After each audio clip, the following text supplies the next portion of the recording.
하나님의 말씀 같이 보시겠습니다. 로마서 12장 14절 15절 말씀입니다. 같이 읽습니다. 너희를 박해하는 자를 축복하라. 축복하고 저주하지 말라. 즐거워하는 자들과 함께 즐거워하고 우는 자들과 함께 울라. 아멘.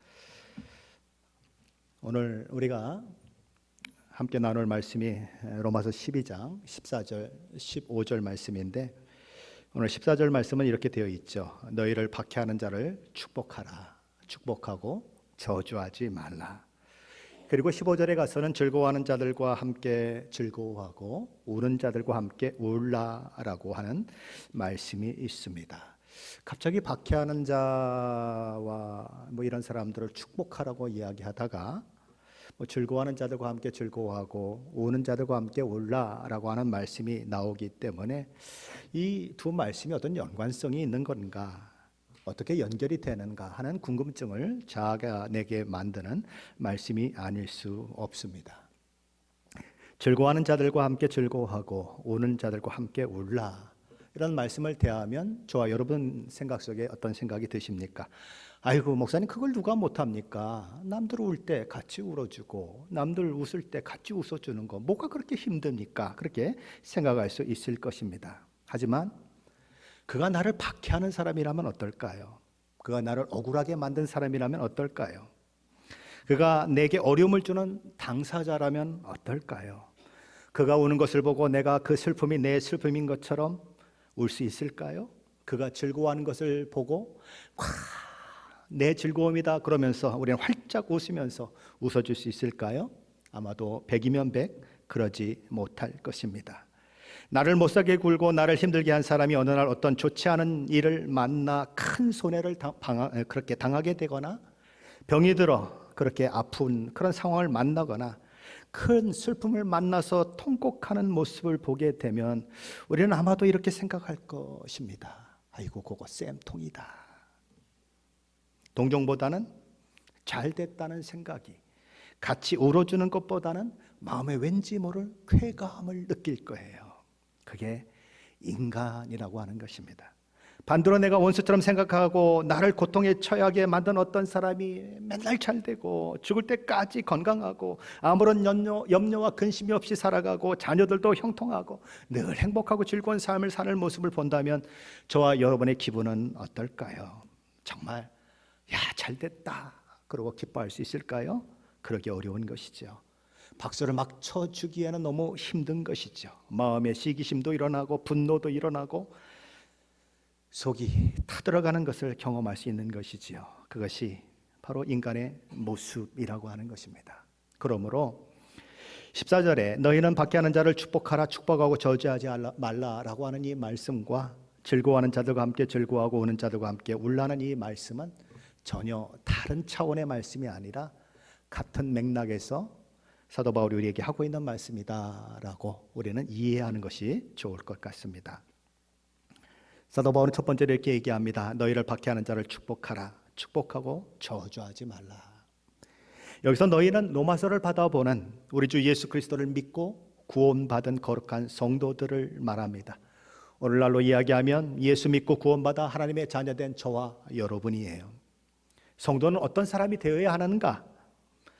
그들에게 가장 악하게 대하는 사람들까지도 비록 그가 박해하는 자라고 하더라도 그들을 저주하지 말고 도리어 축복하는 자가 되어야 한다는 것입니다. 나를 박해하고 나를 힘들게 하고 나를 고통스럽게 하는 사람을 향해 내가 받은 고통보다, 내가 받은 아픔보다 100배, 1000배 더 큰 고통과 아픔으로 되돌려주고 싶은 마음이 드는 것이 사실은 박해받는 사람의 마음일 것입니다. 그런 것을 생각한다고 하면 사도 바울의 이 이야기는 너무 지나친 요구를 하고 있는 것은 아닐까, 아니면 불가능한 것을 우리 보고 하라고 하는 것은 아닐까 하는 생각마저 들게 되는 것입니다. 그런데 사도 바울은 이 말을 정확하게 로마의 성도들에게, 그리고 오늘 이 말씀을 읽고 있는 저와 여러분에게 이야기하고 있다는 것입니다. 그 이유가 무엇일까요? 첫 번째 이유는 이런 것입니다. 비록 우리에게 이 명령이 너무 심한 요구처럼 보이고 우리의 연약함이라는 한계를 모르고 하는 얼토당토 아니한 가르침처럼 보이지만, 그럼에도 불구하고 이 명령을 수행할 수 있는 지구상에 유일한 존재가 있는데, 그 유일한 존재가 누구냐? 예수 그리스도를 믿고 구원받은 사람이다라는 것입니다.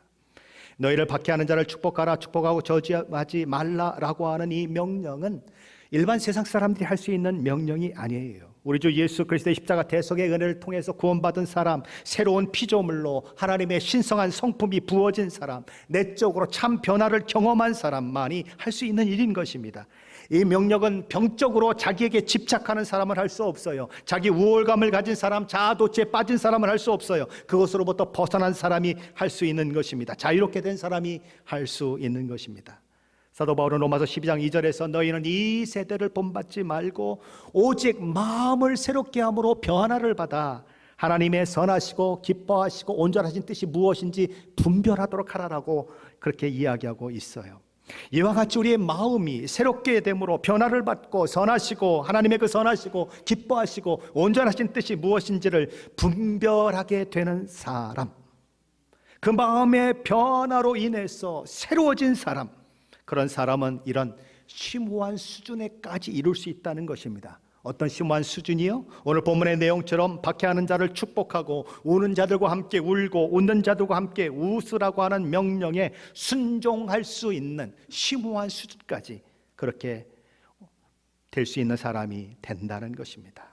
그리고 더 나아가 우리 주 예수 그리스도를 중심으로 사는 사람, 우리 주 예수 그리스도를 아는 지식이 너무 고상해서 세상의 모든 것들을 배설물로 여길 만큼 우리 주님이 얼마나 탁월하시고 놀라우신 분이시고 우월하신 분이신지를 아는 사람, 우리 주 예수 그리스도의 사랑에 매인받아요. 주님, 나는 주의 종입니다. 주여, 나는 주의 노예입니다. 고백할 만큼 우리 주님께 매료된 사람은 또한 그 일을 할 수 있는 것이지요. 사도 바울은 빌립보서 3장 7절로 9절 상반절에서 그 놀라운 변화를 겪은 자신 안에서 일어난 일에 대해서 이렇게 얘기합니다. 제가 세번역 성경을 한번 읽어보겠습니다. 그러나 나는 그리스도 때문에 나에게 이루었던 것은 무엇이든지 해로운 것으로 여기게 되었습니다. 그뿐만 아니라 나의 주 예수 그리스도를 아는 지식이 가장 고귀함으로 나는 그 밖에 모든 것은 해로 여깁니다. 나는 그리스도 때문에 모든 것을 잃었고 그것들을 오물로 여깁니다. 그것은 내가 그리스도를 얻고 그리스도 안에 있음을 인정받으려는 것입니다. 예수가 그의 전부가 되었다는 것입니다. 예수만 높임을 받을 수 있다면 나는 망가져도 좋다는 것입니다. 예수 그리스도가 나의 일부분이 아니라 예수 그리스도가 나의 전부인 사람, 자신의 보좌에 내가 앉아있는 것이 아니라 그 보좌를 예수님께 양보하고 내려와 엎드려 그분께 경배하는 사람, 바로 그 사람은 너희를 박해하는 자를 축복하라, 축복하고 저주하지 말라라는 말씀을 순종하게 되는 사람이 될 수 있다는 것입니다. 사도 바울이 이런 명령을 저와 여러분에게 하고 있는 두 번째 이유는 저와 여러분이 하나님께서 베푸신 엄청난 은혜와 사랑을 경험한 자이기 때문입니다. 사랑 결핍증이라고 하는 이야기를 이 심리학자들은 이야기합니다. 사랑 결핍증. 어릴 때 사랑을 받아보지 않는 사람은 사랑할 줄을 모릅니다. 어릴 때 사랑을 받아보지 않는 사람은 사랑받는 것도 어색해합니다. 어릴 때 아버지로부터 무지막지하게 막 폭력을 당하고 그리고 아주 그냥 아버지의 그 아주 악한 모습을 본 사람은 하나님 아버지 하는데 그 아버지를 못해요. 왜요? 아버지에 대한 상처 때문에. 이 사랑이라고 하는 것이 그런 것입니다. 그래서 아내를 자식에게 구해주든지 아니면 남편을 딸에게 구해주는 이런 상황들 가운데 옛날 사람들은 뭘 받습니까? 집안을 받습니다. 뭐 그것이 조금 잘못돼서 무슨 큰 벼슬을 하는 사람이 이런 거 보는 것은 잘못된 것이지만 집안을 보는 것은 굉장히 좋은 거예요. 어떤 집안을 봐야 합니까? 이 집안이 자식에게 사랑을 듬뿍 준 집인가? 그걸 봐야 하는 것입니다. 어릴 때부터 사랑을 듬뿍 받은 사람은 폭이 넓어요. 그런 사람은 웬만한 것에 상처받지 않아요. 그리고 사랑을 제대로 할 줄 알고 사랑을 받을 줄도 아는 것입니다. 그런데 우리가 바로 그런 사랑을 받은 사람이라는 거죠. 우리가 바로 그런 하나님의 놀라운 사랑을 받은 사람이라는 거죠. 우리가 아직 죄인 되었을 때 그리스도께서 우리를 위하여 죽으심으로 하나님께서 우리에 대한 자기의 사랑을 확증하셨느니라. 하나님이 어떻게 우리 같은 것들 사랑할 수 있을까요? 하나님은 창조주시고 우리는 피조물입니다. 하나님은 회전하는 그림자도 없으신 빛 가운데 계신 분이시고 우리는 죄에 쩌든 사람이에요. 어떤 선교사님이 이렇게 표현하더라고요. 우리는 죄의 장아찌입니다. 뼛속까지 죄가 주장하고 있는 우리가 어떻게 하나님을 알 수 있으며 하나님 앞에 사랑받는 존재가 될 수 있으며 용서를 경험하는 자가 될 수 있을까요? 어떻게 그런 우리가 하나님께서 당신의 아들 독생자를 십자가에 못 박아 죽기까지 함으로써 구원의 감격, 구원의 은혜, 하나님의 자녀가 되는 영광을 누리는 그 위치까지 갈 수 있을까요? 아무리 생각을 해도 이해가 되지 않는 것이 하나님의 사랑입니다. 그래서 우리는 하나님을 사랑한다고 하는 그런 찬양을 부를 때마다 가슴이 막 뭉클뭉클해지는 거예요. 나도 모르게 막 눈에서 눈물이 흐르는 거예요. 왜요? 그 사랑을 감당할 수가 없거든요. 하나님이 왜 나 같은 것을 사랑했는지 도대체 이해가 할 수가 없거든요. 여러분 어떠세요? 여러분 자신을 마음껏 사랑하고 있습니까? 어떨 땐 나도 내가 마음에 들지 않지 않아요. 나도 나를 사랑하기가 어렵지 않지 않습니까? 그런 난데 하나님이 어떻게 나에게 그런 사랑을 베풀어 주셨을까요? 그 사랑을 아는 자가 사랑할 수 있는 거예요. 예수님은 일반 달란트 빚진 자와 100다네리온 빚진 자에 대해서 말을 했죠. 그런 비유를 말씀하셨죠. 왜 일반 달란트 빚진 자가 주인에게 꾸중을 듣고 마지막에는 옥에 갇히는 수모를 당하게 됐습니까? 자신이 어떤 은혜를 받았는지, 자신이 어떤 사랑을 받았는지를 잃어버렸기 때문에 그래요. 그는 자신이 받은 은혜, 자신이 받은 사랑을 생각하지 아니하고 100데나리온 빚진 자를 붙잡아서 돈 갚아라. 지금 갚을 수 없는데 그럼 너 감옥에 들어가. 그리고 그 돈 다 갚을 때까지 넌 못 나와. 이렇게 얘기했던 것입니다. 옆에서 보니까 이거 1만 달란트를 탕감받은 사람이 100데나리온 가지고 그렇게 행동하는 것을 보니까 옆에 사람이 도대체 이해가 안 돼서 주인한테 가서 고자질했죠. 주인이 보니까 이건 말도 안 되는 일을 한 거죠. 왜 말도 안 됩니까? 100데나리온하고 1만 달란트하고는 너무 큰 차이가 있어요. 1달란트가 6,000데나리온입니다. 100데나리온은 100일 동안 장정의 일하에서 벌을 수 있는 돈이에요. 그런데 1달란트가 6,000데나리온입니다. 그러면 1만 달란트면은 6억 데나리온입니다. 그러니까 한 장정이 6억 일 동안 벌어야 하는 돈이에요. 자, 6억 일 동안 벌어야 하는 돈을 탕감받았습니다. 그런데 100일 일하는 돈을 갚지 않았다고 옥에 가둬버렸습니다. 뭘 모른다는 거예요? 자기가 얼마나 큰 사랑을 받았는지, 자기가 얼마나 큰 은혜를 받았는지 모른다는 것이죠.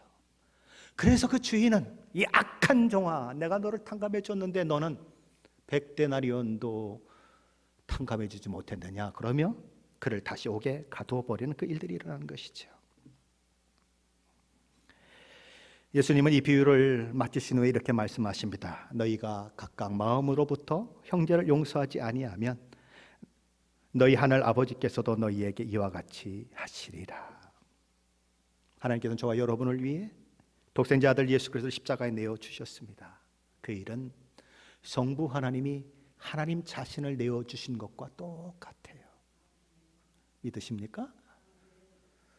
저와 여러분에게 자녀가 있다면 자녀를 살리기 위해서 내 목숨 내놓지 않겠습니까?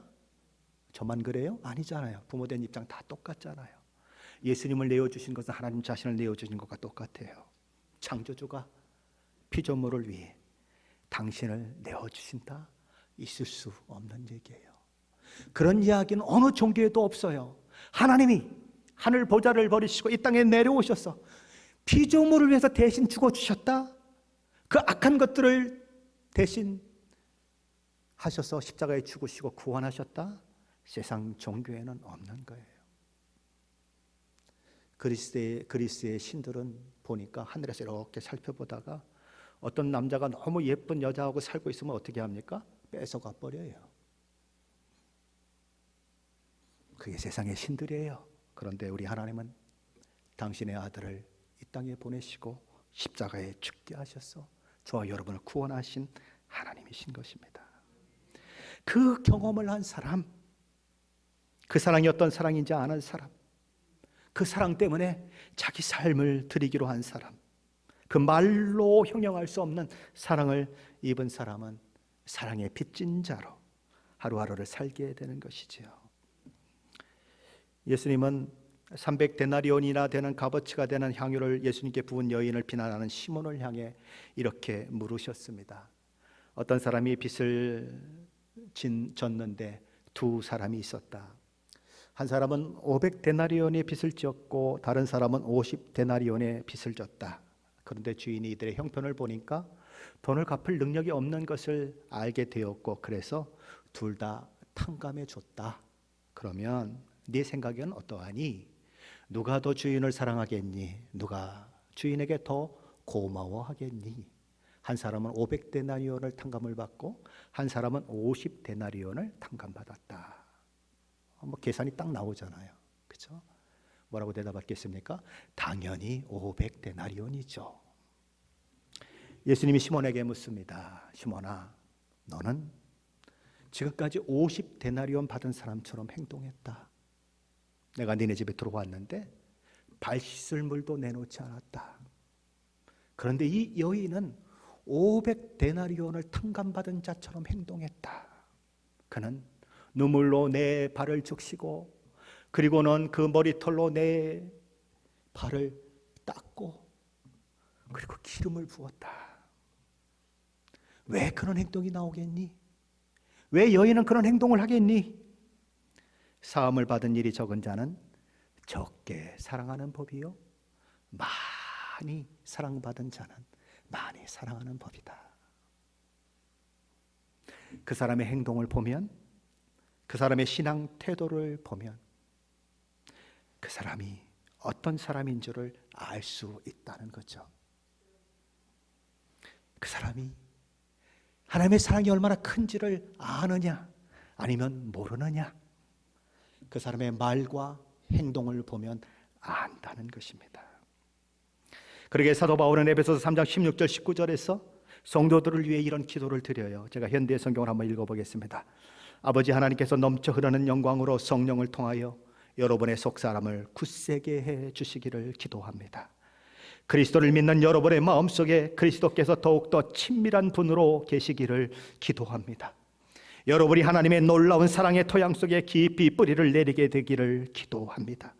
모든 하나님의 자녀들이 그러하듯이 여러분도 하나님의 사랑이 참으로 얼마나 한없고 넓으며 얼마나 깊고 높은가를 깨닫기를 기도합니다. 그리고 그 사랑이 너무나 커서 여러분은 그 끝을 볼 수도 없고 또 그 사랑을 다 헤아릴 수도 없음을 스스로 체험할 수 있기를 기도합니다. 그래서 마침내 하나님의 모든 충만하신 것으로 여러분도 충만하게 되기를 기도합니다. 우리가 그렇게 깊이 하나님의 사랑과 예수 그리스도의 사랑에 빠져들기를, 그것이 얼마나 끝이 없이 펼쳐지는지, 그 사랑을 다 헤아릴 수 없다는 그 감격을 체험하기를 위해서 사도 바울은 기도하고 있는 거죠. 여러분, 설렁탕이나 갈비탕을 먹을 때 어떤 그릇을 통하여 대접받기를 원하십니까? 그냥 조그만 그릇에 대접받기를 원하십니까? 아니면 뚝배기로 된데 잘 끓인 것을 대접받기를 원하십니까? 저는 뚝배기가 좋아요. 뚝배기는 두꺼워서 이게 잘 식지 않아요. 그래서 오랫동안 계속 먹는 동안 따뜻함을 유지해줘요. 그래서 저는 뚝배기를 선호합니다. 미국 식당에 가면 음식이 나올 때 아유, 나 이거 무거워서 못 써, 그러면서 가벼운 코닝 그런 접시를 가지고 음식이 나오는 경우는 없어요. 여러분 경험이 있으십니까? 제 경험은 없습니다. 아이고 뭐 그냥 별로 등치도 크지 않는 여성들이 그 두꺼운 접시에다가 음식을 들고 나오는 거 보면 아니 왜 저렇게 두꺼운 걸 사용할까? 그냥 얇고 거 가벼운 걸 사용하면 얼마나 들기도 편할까? 그런 생각을 하지만 꼭 보면 두꺼운 데 나옵니다. 왜 그렇습니까? 음식을 오래오래도록 따뜻하게 해주기 위해서 그러는 것입니다. 식지 않도록 해서 손님이 맛있게 음식을 먹도록 하기 위해서 그러는 거죠. 우리는 가끔 냄비 같은 사랑을 말합니다. 냄비 같은 사랑이 뭐죠? 끓어오를 때는 금방 부글부글 끓어올랐다가 식을 때도 확 식어버리는 것입니다. 그런데 이스라엘 백성들이, 유다 백성들이 그랬다고, 냄비 같은 사랑을 했다고 우리 하나님은 고발하시지요. 호세아서 6장 4절은 이렇게 얘기합니다. 에브라임아, 내가 내게 어떻게 하랴? 유다야, 내가 내게 어떻게 하랴? 너희의 인애가 아침 구름이나 쉬 없어지는 이슬 같도다. 그들이 가진 하나님의 사랑은 아침 구름 같고 그들이 가진 하나님의 사랑은 쉬 없어지는 이슬 같다. 그렇죠? 이슬방울이 맺혀 있지만 해가 뜨면 금방 사라져 버리는 것처럼 어느 날은 막 하나님 사랑한다고 막 번쩍번쩍 뛰어요. 그랬더니 조금 있으면 휙 식어져 가지고 언제 그랬대? 그런 모습 보이는 사람들이 있는 것이지요. 우리 주 예수 그리스도의 사랑의 너비와 길이와 높이를 그리고 깊이를 정말 깨달은 사람이라면 뚝배기 같은 사랑이 되어야 하는 것입니다. 오래도록 식지 말아야 하는 거예요. 하지만 그렇지 않은 사람은 주님을 향한 사랑을 냄비 같은 사랑으로 하는 거죠. 기분 좋으면 뜨거워졌다가 기분 나쁘면 휙 찌그러졌다가 그러는 것입니다. 저와 여러분이 혹시 쓴뿌리와 복수심으로 고통을 받고 있습니까? 여러 가지 많은 상처를 가지고 있습니까? 우리 주 예수 그리스도의 앞에 더욱 가까이 나아가십시오. 그분을 더욱 깊이 알고 그분이 행하셨던 모습 그대로 그분을 받아들이고 사랑할 수 있을 때까지 날마다 그리스도께 나아가십시오. 과거에 대장장이들이 있었죠. 그러면 뜨거운 풀무불에 쇠를 아무런 모양이나 된 그런 쇠를 거기다 달굽니다. 그러면 쇠가 빨갛게 되지 않습니까? 그럼 그걸 갖다 놓고 막 해모로 치죠. 그럼 한참 치다 보면 여기에 좀 얇고워졌는데 또 새카매져 버려요. 그럼 다시 불에다 집어넣죠. 그럼 또 새빨개집니다. 그럼 다시 꺼내서 또 칩니다. 그럼 또 식어요. 그럼 또 집어넣습니다. 그런 과정을 여러 번 겪으면서 낫이 만들어지고 괭이가 만들어지고 그러죠. 그래야 한다는 것입니다. 나를 박해하는 사람을 축복하고 저주하지 않으려면 우리 자신으로는 할 수가 없는 것입니다. 그래서 우리는 어떻게 해야 합니까? 예수 그리스도 그분의 사랑에 푹 잠길 필요가 있는 것이지요. 식어지면 예수 그리스도의 사랑의 용광로에 다시 들어가서 불덩이처럼 뜨거워져서 다시 나오고 또 식어지면 들어가서 불덩이처럼 또 뜨거워져서 또 나오고 또 식어지면 들어가서 불덩이처럼 뜨거워서 또 나오는 것입니다. 그러는 과정을 하면서 우리는 하나의 하나님이 만드시는 형상으로 만들어져 가는 것이죠. 그러다 보면 어느 날 나를 박해하는 자를 축복할 수 있는 넉넉한 마음을 갖게 되는 것이죠. 그들의 울음을 듣고 같이 울어줄 수 있고 그들의 웃음을 보며 같이 웃어줄 수 있는 사람이 될 수 있는 거죠. 우리 주님을 더 깊이 알아야 합니다. 우리 주님을 더 깊이 체험해야 합니다. 그래야 우리 하나님의 말씀에 순종하는 사람이 될 수 있습니다. 하지만 우리가 그런 은혜를 누리지 못하면 우리는 원수를 사랑할 수 없습니다. 그들을 축복할 수 없습니다. 우리도 과거에 그렇지 않았습니까? 우리도 과거에 하나님을 반역하고 하나님을 거역하고 예수 믿는 자를 향해서 비웃고 손가락질하지 않았습니까? 바보 같은 것들, 뭐가 중요한지도 모르고 돈이 최고야, 돈이 최고. 이 멍청구리들아, 니네들 교회 가서 헌금한다고 되겠어? 하나님이 축복하시겠어? 그러고 비웃듯 그런 우리의 모습들이 있는 거죠. 그러나 그런 우리가 예수 믿고 변화돼요. 그것보다 더 큰 것을 경험하게 되니까 더 아름다운 하나님의 형상으로 바꾸어져가는 그런 일들이 있는 거죠. 그것이 예수님이 가신 길입니다. 예수님 십자가에 돌아가실 때 뭐라고 기도하셨습니까? 아버지여, 저들을 사하여 주옵소서. 자기들이 하는 것을 알지 못함이니이다 라고 기도했습니다. 그들이 누군데요? 십자가에 못 박아라, 십자가에 못 박아라. 밑에서 깔깔거리며 저가 하나님의 아들이면 내려와 봐라. 조롱하고 침뱉고 예수님을 십자가에 못 박아 죽인 자들이에요. 그런데 어떻게 이런 기도를 드릴 수 있을까요? 이 예수님을 닮아야 됩니다 라고 얘기하면 여러분은 어떻게 하겠습니까? 아니 내가 예수님입니까? 그건 예수님이나 할 수 있는 거죠 라고 반발할 수 있겠죠. 그러나 예수님만 그런 게 아니에요. 스데반도 그랬습니다. 유대인들의 돌에 던져 죽어가면서 그는 이렇게 기도합니다. 주여, 이 죄를 저들에게 돌리지 마옵소서. 그들이 알지 못해서 그들을 하고 있기 때문에, 그들이 예수 그리스도를 안다면 저런 짓을 하지 않을 것을 알기 때문에, 하나님, 내가 과거에 예수 믿지 않았을 때 했던 모습 그대로 저들이 행동하고 있습니다. 그러나 저들이 예수를 만난다면, 그러나 저들이 예수님과 부딪힌다면 변화가 일어날 것이고, 저런 행동에서 완전히 벗어나 딴 사람이 될 것입니다. 나 같은 사람이 될 것입니다. 그러니 하나님, 저들의 죄를 저들에게 돌리지 마시고 긍휼을 베풀어 주십시오, 은혜를 베풀어 주십시오라고 기도한 것이지요. 사도 바울은 디모데전서 1장에서 자기가 과거에 어떤 사람이었고 어떻게 은혜를 경험하게 되었는가 이렇게 얘기합니다. 디모데전서 1장 13절 14절입니다. 내가 전에는 비방자요 박해자요 폭행자였으나 도리어 긍휼을 입은 것은 내가 믿지 아니할 때 알지 못하고 행하였습니다. 우리 주의 은혜가 그리스도 예수 안에 있는 믿음과 사랑과 함께 넘치도록 풍성하였도다. 그전에는 알지 못해서 사도 바울도 어떻게 했습니까? 비방하고 박해하고 폭행하는 자로 살았다는 것입니다. 알지 못했을 때. 그런데 그런 알지 못해서 행하던 그 무식한, 그 무지한 사도 바울을 하나님이 불쌍히 여겨주셨다는 것입니다. 긍휼을 베풀어 주셨다는 것입니다. 그래서 그는 이렇게 기도하는 것이죠.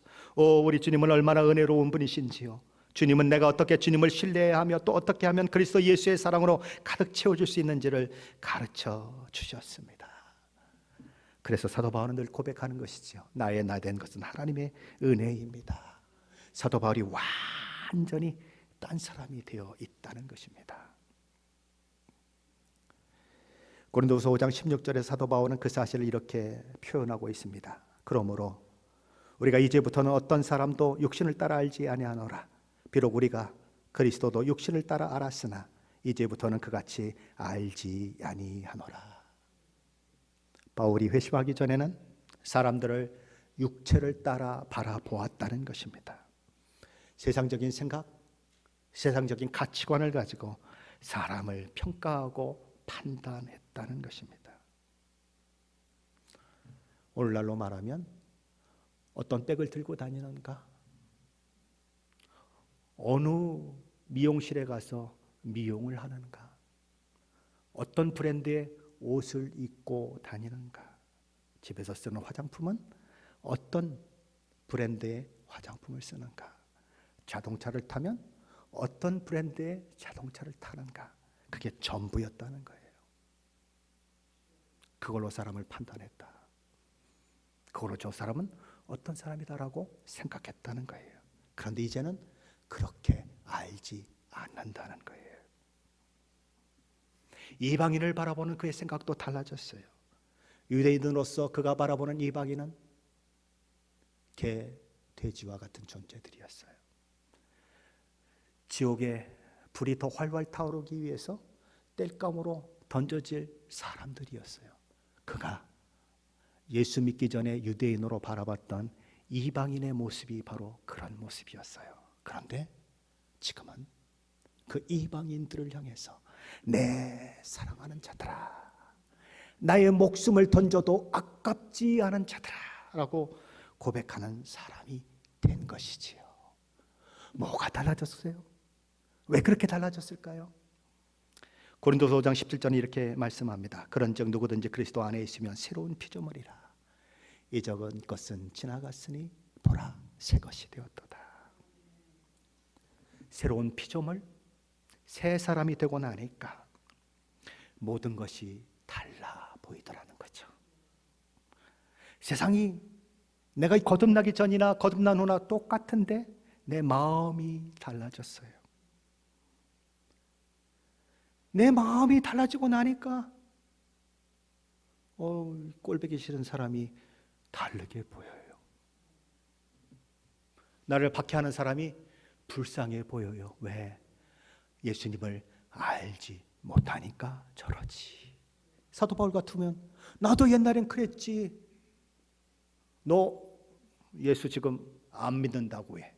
너 지금 예수가 주가 아니라고 해. 억지로 강제로 너 안 해? 채찍에 한번 맞아볼래? 감옥에 한번 갇혀볼래? 너 죽고 싶어서 환장했어? 이러고 윽박지렀거든요. 그런 그가 바뀌었어요. 예수 믿는 그 사람들이 너무 귀한 사람으로 보게 되었어요.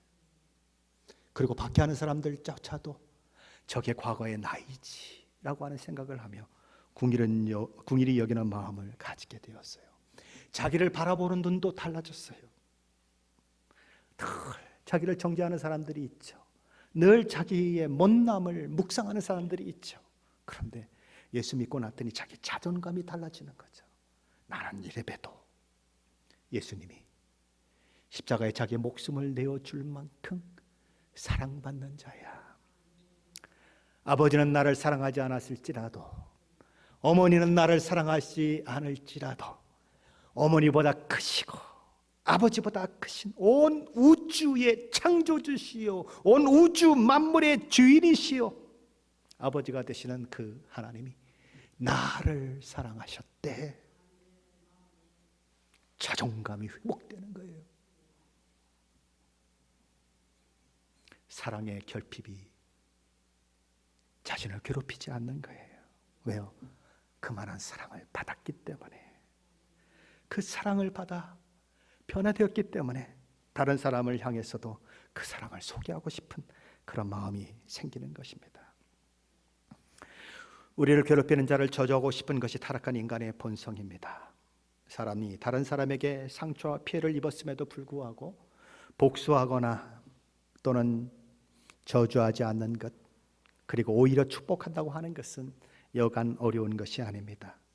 피해를 입고 설령 행동으로는 복수하고 싶은 욕망, 분노와 증오심을 억누르고 있을지는 모르지만, 그럼에도 불구하고 가해자에게 어떤 재앙이나 손해가 가해지기를 은근히 바라는 마음이 우리 속에 있는 것이 인간의 타락한 본성입니다. 예수님이 박해하는 자를 위해서 축복하라고 그러셨지, 용서하라고 그러셨지.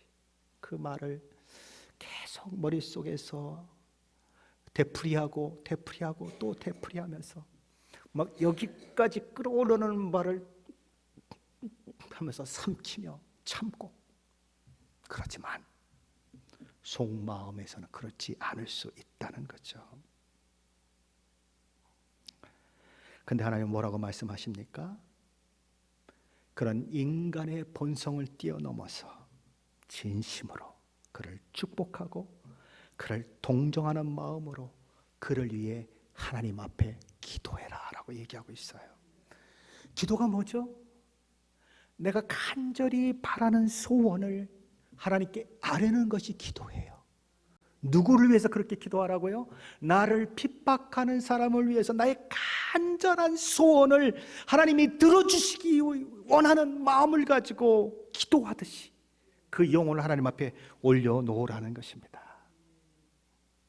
그의 현재, 그의 미래가 축복받는 사람이 될 수 있도록 그렇게 그를 위해서 기도하라는 거예요.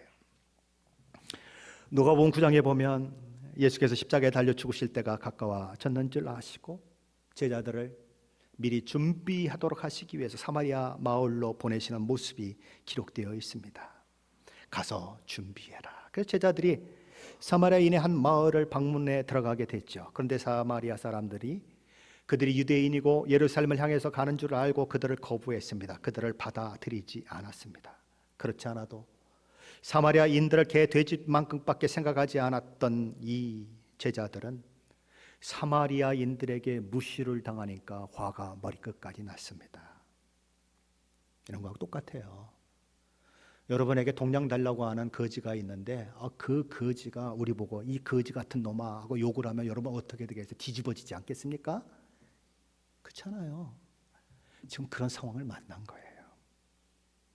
그러니까 예수님 앞에 와서 씩씩거리는 거죠. 그래 이렇게 말합니다. 우리가 불을 멸하여 하늘로부터 내려 저들을 멸하시기를 원하십니까? 야고보와 요한 형제가 그렇게 얘기하는 것이죠. 하나님, 주님, 소돔과 고모라가 불과 유황으로 멸망한 것처럼 저까지 것들 다 그냥 불과 유황으로 멸망시켜야 하지 않겠습니까? 하나님, 주님, 우리에게 그렇게 요구할 수 있게 해주세요. 우리가 주님께 그렇게 부탁할 수 있게 해주세요. 라고 그렇게 부탁하는 거죠. 자존심이 상했어요. 우리가 누군데 예수 그리스도를 따라다니는 제자가 아니냐? 우리가 누군데? 우리는 유대인이고 이 싸가지 없는 사마리아 사람들이 어찌 우리를 이따위로 대할 수가 있어? 우리를 동네에도 들이지 않아? 지들이 뭔데? 못나기는 지지리도 못난 것들이 어딜 이러고 있어? 화가 나는 거죠. 근데 예수님이 이렇게 말씀하세요. 9장 55절입니다. 예수께서 돌아보시며 꾸짖으시고. 한번 여러분이 집에 가셔서 누가복음 9장 55절을 다시 한번 찾아보세요. 거기 보면 각주가 달려 있습니다. 각주에는 이렇게 쓰여 있습니다. 이르시되 너희는 무슨 정신으로 말하는지 모르는구나. 인자는 사람의 생명을 멸망시키러 온 것이 아니요 구원하러 왔노라 하시고. 예수님 뭐라고 말씀하셨습니까? 너희가 지금 제정신이냐? 내가 이 땅에 왜 왔는지를 너희들은 모르느냐? 내가 이 세상을 심판하러 왔다면 당연히 그래야 되겠지. 그런데 나의 목숨을 십자가에 내어주어 그들을 구원하여 왔건만 너희 자존심 상한다고 다 그냥 소돔과 고모라처럼 다 그냥 싹쓸이 해버리자고? 이 못난 것들아, 도대체 무슨 정신으로 그 얘기를 하고 있느냐? 예수님이 말씀하셨다는 것입니다.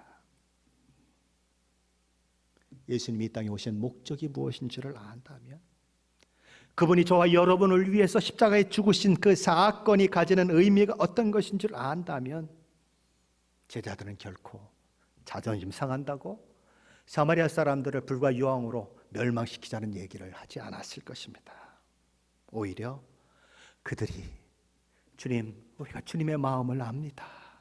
주님이 왜 이 땅에 오셨는지를 압니다. 그러니 우리 주님, 저들이 비록 우리를 배척하고 우리를 마음 아프게 했지만 하나님 그들도 용서받고 구원에 참여하는 자가 되게 해주세요라고 기도해야 옳은 거죠.